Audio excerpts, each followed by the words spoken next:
Hello नमस्कार good morning. मैं कुणाल, आप देख रहे हो न्यूज़ बिहार। वक्त हो चला है बिहार की खबरों को जानने का। चलिए जानते हैं आज की महत्वपूर्ण तमाम बड़ी खबरों को। मुंगेर में मतदान केंद्र के पास मिला हैंड ग्रेनेड बम, इलाके में दहशत। मुंगेर शहर के एक मतदान केंद्र के पास सोमवार को हैंड ग्रेनेड पीन बम मिलने से सनसनी फैल गई। यह बम बुधवार को वासुदेव नगर थाना क्षेत्र के वार्ड नंबर 19 रायसर महापात्र टोला में सत्यभामा कॉलेज मतदान केंद्र के पास झाड़ियों में कूड़े के ढेर में मिला। मतदान केंद्र के पास से स्थानीय लोगों ने जैसे ही बम को देखे तुरंत ही पुलिस को इसकी सूचना दी। जानकारी मिलते ही वासुदेव थाना पुलिस मौके पर पहुंची और बम निष्क्रिय करने की कार्रवाई शुरू की। इसके लिए मौके पर बम निरोधक दस्ते को बुलाया गया। दस्तक ने मौके पर पहुंचकर बम को निष्क्रिय किया। वोटिंग से एक सप्ताह पहले मतदान केंद्र के पास हैंड ग्रेनेड बम मिलने से इलाके के लोगों को दहशत है। स्थानीय लोग को जैसे ही बम मिलने की सूचना मिली वे अपने घरों से निकल घटनास्थल पर पहुंच गए थे, जहां पुलिस ने लोगों को समझाया और शांत कराया। प्रथम दृष्टिकोण से यह अनुमान लगाया जा रहा है कि बरामद ग्रेनेड बम सेना को सप्लाई होती है। पुलिस ने यहां मामले में घटनास्थल की जाँच शुरू कर दी है।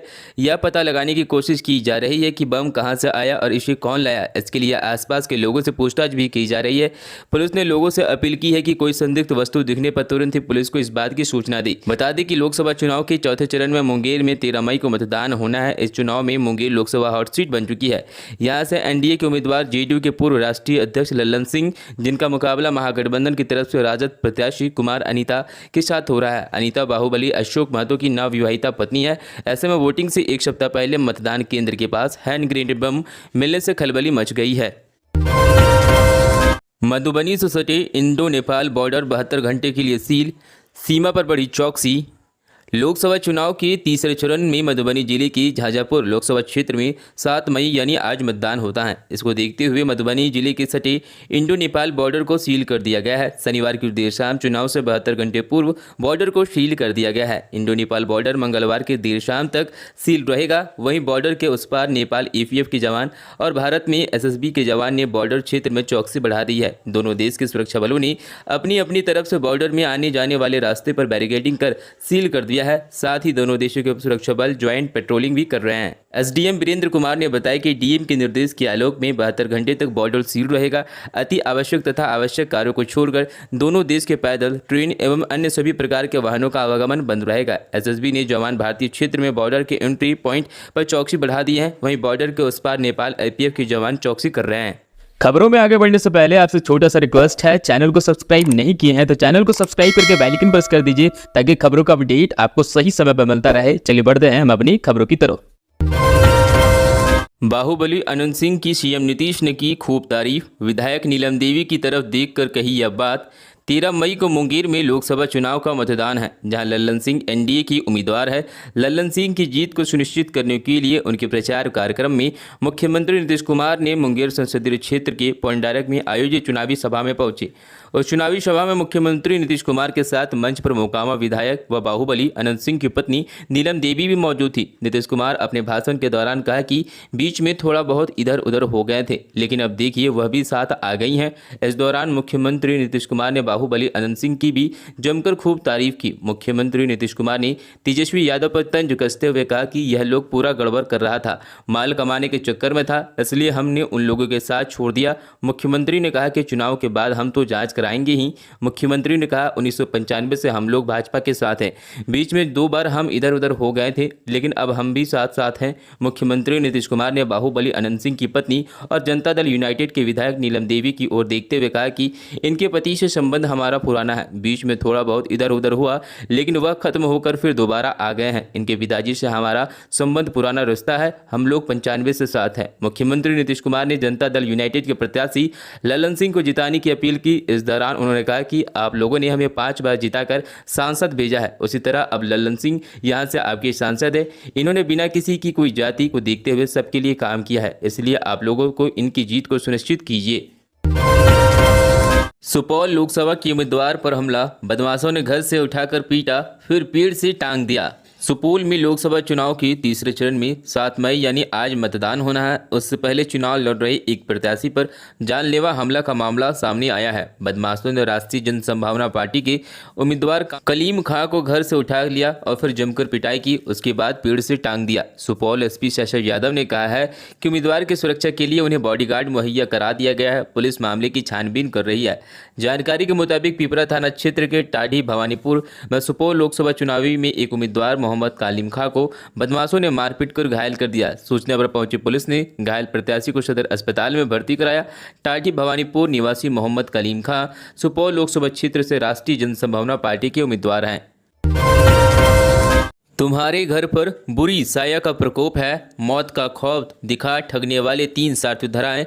कई राज्यों में नेटवर्क अलख निरंजन मूर्ख, तुम्हारे घर में बुरी साया का प्रकोप है, वास्तु दोष भी है, पूरा ग्रह नक्षत्र गड़बड़ है, घर में मौत का सिलसिला रहेगा, लेकिन सब कुछ ठीक करने के लिए खर्चा करना होगा। इस तरीके से धर्म की आड़ में ठगी करने वाले गैंग के 3 साथियों को मुजफ्फरपुर साइबर पुलिस ने गिरफ्तार किया है। दरभंगा का यह गैंग देश के कई राज्यों में फैले हुए हैं, घूम घूम कर ठगी करता रहता है, कैश के साथ ऑनलाइन पेमेंट लेता है। गिरफ्तार साथियों के पास 34,700 रुपये, सोने की चैन, कार, 60 रंग बिरंगे पत्थर, 3 मोबाइल, भगवत गीता की छोटी किताब भी पुलिस ने जब्त किया है।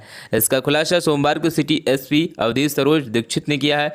उन्होंने बताया कि गिरफ्तार आरोपियों में दरभंगा जिले की अशोक पेपर मिल थाना की मनोरथा निवासी प्रेम कुमार व लक्ष्मण लाल दियो, दरभंगा के सदर अस्पताल में भीलू चक निवासी नागेंद्र कुमार लाल शामिल है। ये लोग वर्तमान में हाजीपुर और मुजफ्फरपुर में रह रहे थे। उन्होंने बताया कि सदर थाना क्षेत्र इलाके में बीते अप्रैल महीने में एक बुजुर्ग दंपति से सोने की चैन और 20,000 नगद की ठगी कर ली गई थी। इस मामले में सदर थाने और पानापुर में ठगी की एफआईआर दर्ज की गई थी। वहीं पानापुर थाना के करियत इलाके में वास्तु दोष और घर के सदस्य की मृत्यु हो जाने का डर दिखाकर मां और बेटी से 70,000 की ठगी कर ली गई थी। यह ठगी ऑनलाइन पैसे मांगकर की गई थी।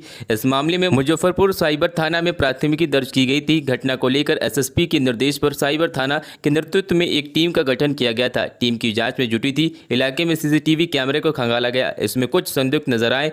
ऑनलाइन पैसे मांगने वाले नंबर को ट्रेस किया गया। इनमें तीनों साथियों की पहचान की गई।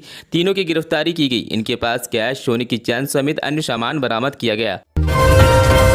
बिहार को एक और वंदे भारत ट्रेन की सौगात, इस रूट पर चलने की तैयारी। डीआरएम ने बताया कब से चलेगी train. Saharsa Howrah up down Vande Bharat Express की सौगात अगले 5 से 6 माह में कोसियों वासियों को मिलेगी। इस ट्रेन के जरिए पहली बार रेल मार्ग के जरिए सीधे हावड़ा से सहरसा जुड़ेगा। अभी तक सहरसा से चलने वाली हाटी बाजारे एक्सप्रेस से सियालदह तक ही यात्री जा पाते थे। हावड़ा जाने के लिए उन्हें दूसरी ट्रेन पकड़नी पड़ती थी। समस्तीपुर मंडल के डीआरएम विनय श्रीवास्तव ने कहा कि सहरसा से हावड़ा तक वंदे भारत ट्रेन चलेगी। ट्रेन का मेंटेनेंस, सफाई और धुलाई सहरसा से वाशिंग पिट लाइन 2 पर की जाएगी। इसके लिए सहरसा में दूसरे वाशिंग पिट लाइन के बचे काम को जल्द पूरा किया जाएगा। दूसरे वाशिंग पिट निर्माण में वेरिएशन को मंजूरी नहीं मिलने से आ रही रुकावट का सवाल खड़ा कर रही है। उन्होंने कहा कि रेलवे बोर्ड से बात हुई है, रुकावट की वजह जो भी है उसे 2 से 3 दिन में दूर कर लिया जाएगा।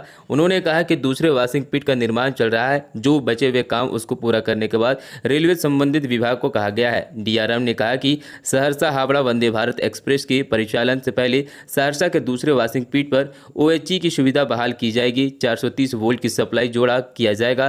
क्रेन सहित अन्य जरूरी चीजें लगाई जाएंगी। 5 से 6 माह में वंदे भारत एक्सप्रेस सहरसा हावड़ा के बीच चलेगी। ट्रेन की स्पीड 110 किलोमीटर प्रति घंटे तक रहेगी। रेलवे बोर्ड से पत्र मिलते वंदे भारत ट्रेन चलाने के लेकर तैयारी शुरू कर दी गई है।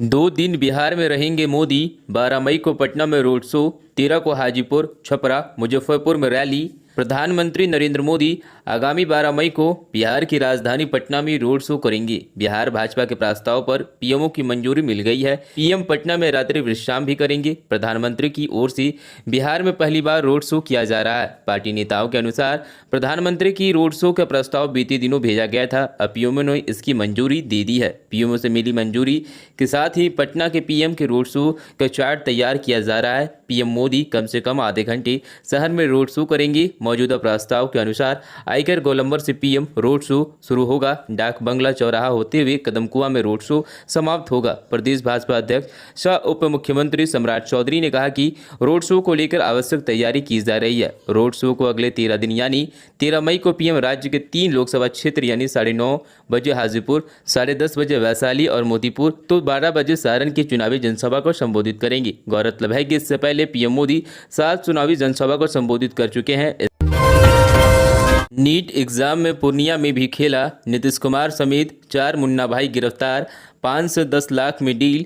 बिहार की नीट यूजी 2024 की परीक्षा में पटना के अलावे राज्य के कई जिलों में भारी खेला हुआ है। कई प्रश्न पत्र लीक कर दिया गया तो कहीं मुन्ना भाई गिरी। पूर्णिया में एक एग्जाम सेंटर में 5 परीक्षार्थी को पकड़ा गया, जहां जो दूसरे के स्थान पर परीक्षा दे रहे थे। इनकी गिरफ्तारी पूर्णिया के डीएवी स्कूल एग्जाम सेंटर से हुई है। पकड़े गए चारों छात्र विभिन्न वर्षों के मेडिकल स्टूडेंट्स हैं, जिन्हें एक नाम से नीतीश कुमार है। एक आरोपी राजस्थान का तो 3 बिहार के सीतामढ़ी, बेगूसराय और भोजपुर जिले के रहने वाले हैं। पूर्णिया में नीट परीक्षा में दूसरे छात्र के स्थान पर परीक्षा देने पहुंचे 4 फर्जी छात्र को पुलिस ने गिरफ्तार किया है। इनमें राजस्थान से 1 और 1 बिहार के 3 अलग अलग जिला से हैं। यह सभी छात्र दूसरे के एडमिट कार्ड लेकर केंद्र पर पहुंचे थे। यह फर्जीवाड़ा बायोमेट्रिक वेरिफिकेशन के दौरान पकड़ में आ गया। स्कूल प्रबंधन ने इन सभी को पुलिस को सौंप दिया है। पूछताछ में इन्हें स्वीकार किया है कि ये सभी दूसरे की जगह पर परीक्षा देने आए थे। नीट क्लियर करने के लिए उनकी 5 से 10 लाख रुपए प्रति छात्र में डील हुई थी। गिरफ्तार फर्जी परीक्षार्थियों में